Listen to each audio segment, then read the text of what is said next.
Guys, it's Jen. Welcome back to the last video in my collection Disconnection series.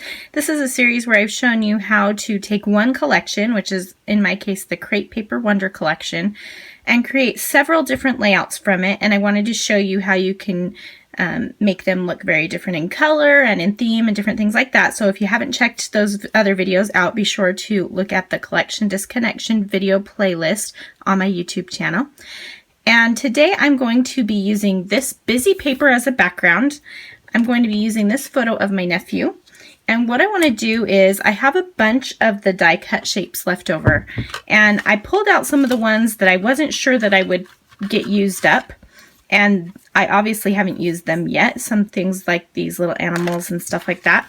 And I am going to use all of these on this layout as well. You might be wondering how the heck I'm going to do that because this is so busy. But what I'm going to do is a little bit of mixed media. So I'll go ahead and get started and show you what my plan is, and we'll see if it works out. So I'm going to cut the branding strip off the bottom of the paper, and then I'm going to lay out all of these die cuts in kind of like a grid, kind of. And I know that I'm going to put my photo over the top of them. So what I'm going to do is cover these with some gesso, and that will white everything out. So you won't really see what's on those little die cut pieces. It's more about the shape of the pieces. So I'm keeping that in mind as I lay them out. And I'm going to adhere all of them down just using my American Crafts This to That dot adhesive. And just placing those, like I said, kind of in a grid pattern. And I was kind of keeping aware that, so that bingo card was the largest piece, and then I layered some smaller, or some slightly smaller pieces around it, and then the smallest pieces toward the outside. So it kind of has a little bit of a flow to it. And I put all of the animals in a row just because I thought it looked nice that way. And then I'm lining up the bottoms and the sides of some of the pieces together so that it feels more uniform. And then I will go ahead and pull out my gesso. So I'm using that plastic palette knife, and I'm just going to spread some white gesso all over. So I'm going to put a few different layers so that I can cover it up. And this is going to not only cover up those die cuts, but also tone down that crazy background. And I really like the way it turned out in the end, and you'll see that soon. So just giving it a nice layer, and then I'm thinking about, is this enough of a layer? And then I decide, no, it's not. So I'm going to do another layer. And, I'm looking for some distress ink. And then I am going to dry that with my heat gun because I'm too impatient to wait for it to dry. Gesso dries fairly quickly, but because of all of the cracks and things between the die cuts, it got a little bit thicker in those areas, and so it's taking a little bit longer to dry. So I'm just giving it a little bit of help, and then I'll add another layer just so that I have an even darker coverage because I really don't want it to be very distracting. And what's cool about the die cuts is when I put the ink and the mist over the top of them, the edges of the die cuts stand off of the paper a little bit, so it allows the ink to pull up next to the edges, and that's the look that I'm going for. So when you have a lot of die cuts and you're not sure that you'll use them, or you're just kind of over it, it's a fun way to use those up. So I'm using my heat gun again to dry that up. So this will take me another minute to get that all dried up. And then when it's dry, I will take that distress ink that I pulled out, and that's Evergreen Bough. And I am going to use that piece of packaging you can kind of see flying around up at the top left corner, and use that packaging technique to put a little bit of the ink down on the page, and you'll see that here in just a second. I got a little bit of gesso on the back of my layout and didn't realize it, so I'm just wiping it up. I couldn't find any baby wipes. I'm out of them, so I need to buy some more. So I just used a dry one from the garbage can. And now that it's pretty much dry, I'm just going to kind of get a feel for how I want to lay this out. And you can already see that you see the words around the outside edges, and you can see the dimension that those die cuts are giving, but it's not overpowering at all. It's really a nice subtle look. So I really like the way that turned out. So it's a great way to use up those die cuts. So now I am looking for, I have a little mini misting pen and I couldn't find it, so I went and went and found it, and now I am just putting some of that ink down because I wanted to mix a little bit of it with water so it flowed nicely.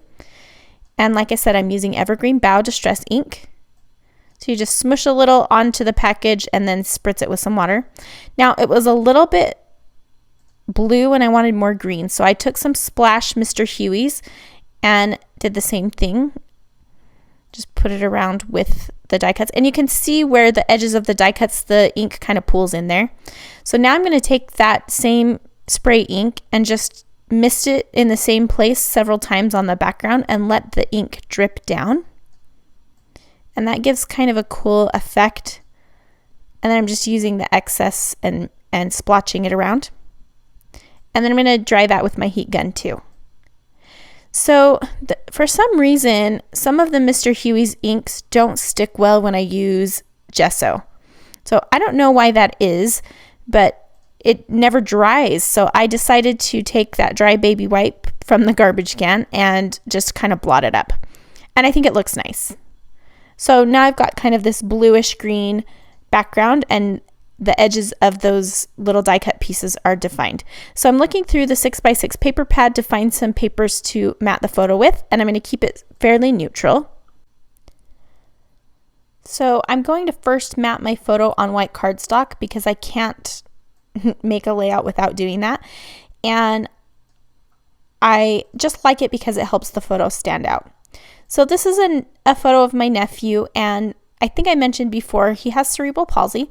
And so this is, if you watched the Scrap Gals episode that I was just on, I think last week, or not watched it, but listened to the Scrap Gals podcast, I talked about this photo and how I wanted to scrapbook about how I got my nephew to smile and laugh, which was an amazing feat because I never do that. My husband's the one who can get him to smile and laugh, not me usually. So I wanted to document that, but I also decided to document a belief that I have. And so I want to give you guys this challenge. I'll tell you what I wrote in a second here, but I want to give you guys the challenge to document something you believe. So I'll go over the journaling when I put it on. But so the title of my page is Brave Boy, and I used the little chipboard piece that says Brave, and then the boy is from the thickers, and I just used the blue ones and a black one. And then I'm cutting out the word, the little circle, Be Happy, and that's from the cut apart sheet. And then I'm using these two felt blue hearts. So I'm going with this kind of blue and melon color for a color scheme. I'm going to pull off a few of the stickers and use those as well. That one says True Happiness, and then I have a label that I'll put on and stamp the date on it later. And then a little ampersand. There it is. So now I've got two of those circles, and I also found one that said Let Your Light Shine, and I'll bring that into the journaling later as well. And I'm just going to glue down these pieces. So I'm using some Scotch Quick Dry adhesive in a fine line bottle, and I overlapped the word brave onto the photo because there was kind of a little blank spot down there. So I overlapped it just enough that it doesn't obscure his face, but it's enough that it brings the title and the photo together. I popped that ampersand up on some foam squares, and I'm going to do the same with this little camera die cut. I'm just kind of nestling everything together. So there's going to be a kind of a cluster of embellishment in an L shape around the photo. And those felt pieces, I wanted to staple them on, but they were in the center of the page. So I just put staples in them and then glued them on with that quick dry adhesive. And they stick great.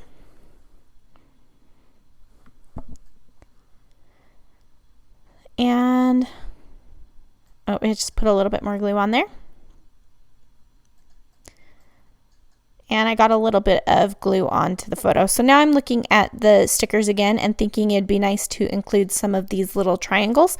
So I'm pulling out the light wood grain, and then there's kind of a grayish color, and kind of dotting those around next to Let Your Light Shine. And then there was a space there that was kind of awkward. So I did 1 + 2 = 3, which kind of has nothing to do with anything, but that's okay. And then I put a few more of those triangles down at the bottom just to kind of even it out. So I went over to my typewriter and I typed up my journaling. And like I said, I am documenting a belief here. And I want you guys to try to do the same. So let me just read my journaling to you so you can understand what I mean. I wrote, I don't know if it's true, but I believe that when we were in heaven before we came to earth, God said, I need some of you to go to earth in imperfect bodies. You will help others feel my love. You will teach others how to be patient and kind. And then he asked for volunteers. This sweet, brave boy is Porter. He is my nephew. He has cerebral palsy, among other brain injuries. Today, I got him to laugh, which is kind of a big deal for me. Today, he taught me that God loves me, and his light shines through Porter. So I just wanted to that's something that I've thought about a lot is people with disabilities here on earth, and I believe in God, and I think that he asked for those people to come down here to teach us, things about being humans and being kind and things like that. So I wanted to document this on the layout, as well as document the fact that I got this cute boy to laugh, which was amazing. And so I did that. So I just cut up all of those journaling strips, I cut up all of that typewritten journaling into strips, and I'm kind of arranging it above and below the photo. I do this quite a lot where I'll cut the journaling into strips and put it above and below. And I just like the flow that it has. So I'm just going to arrange those strips, and then I will glue them down with some Scotch Quick Dry adhesive. And I'm cutting some of the strips into shorter pieces so that I have varying lengths on those strips. And just putting a little bit of Scotch Quick Dry adhesive to get those down, because it puts down such a thin line of glue that it's easy to glue these down like that. And every time I do journaling strips, I always make sure I start and stop at different points, so that kind of bounces back and forth, and it just gives a more interesting look, unless I line them all up on the left or the right. But I like to just have the lines bounce back and forth a little bit. So just continuing to glue those down. If you can see that little bracelet I'm wearing, my daughter made that for me, and she said I could wear it to Tennessee with me because I'm going out of town, and it was really sweet. So FYI. Okay, now I'm just going ahead and gluing those little strips below the word boy, and I'm kind of nestling them up in there because I like to do that. I feel like it makes everything feel a little bit more connected if you can find a way to connect the pieces that way. Just one more strip here, and then I am going to stamp the date, and I will find a little tiny sticker that says the word inspired that's red to bring that up to the top a little bit, and that is going to complete the layout. There's some still shots coming up. Be sure to stay to the end of the video because I will show you what I have left of my kit and also do a giveaway.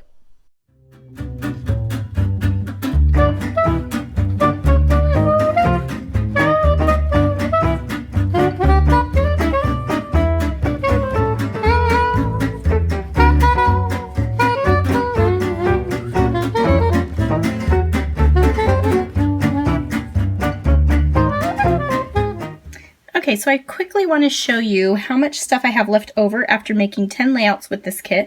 Now keep in mind that I used a lot of white cardstock, and so I do have a lot of paper left over, and that's totally okay. So, of the sticker sheet, I used most of it, really. I have a few things left over, which are really cute, so I'll go ahead and hold on to that.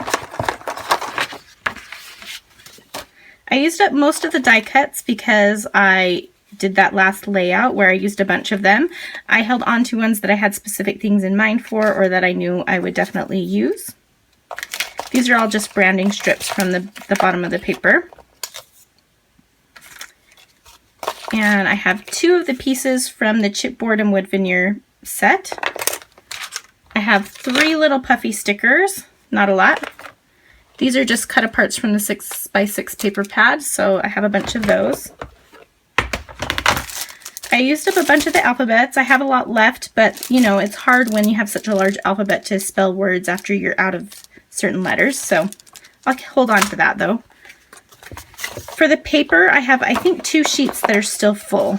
So I have this one, which is the cut apart sheet on the back, And then this one, which I know I want to use this still, so I'll hold on to that for sure. And then the rest are just pieces, which this is super cute. The back is super cute. Same with that one. I have a piece of this one left over. So these are all patterns that I'll definitely use. Let's see, this is another piece. And this one. So all very usable patterns. This cut apart sheet I have a bunch left over from, so I'll use that up. I only used this one piece, but I did cut off strips of the other. And then this is from this 12 by 12. And then I have a bunch of 6 by 6 patterns left. I have a lot of the letters left, which I'll just continue to use. I'll throw those in my stash.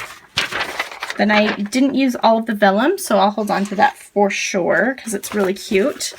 Let me just show you quickly the 6 by 6 paper pad. Where did it go? Here we go. So I used up some of it, but I still have at least one sheet left of every pattern. So I'll go ahead and throw this in with my 6 by 6 pads that I have already. So, and then I didn't mention, but I used up, this came with 4 sheets and I used up 3 of them pretty much. So that's pretty awesome. So that is what I have left. I hope that you have enjoyed this series.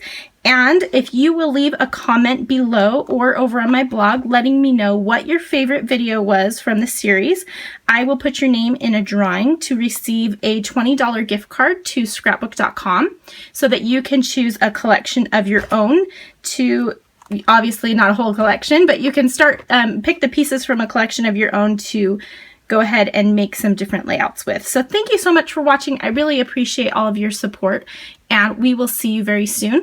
And I just also wanted to mention that if you hadn't seen it yet, I do have a new class up in my store. You can find it at classes.craftyjenscow.com about how to do brush script. So thanks so much for watching. We'll talk to you soon. Bye-bye.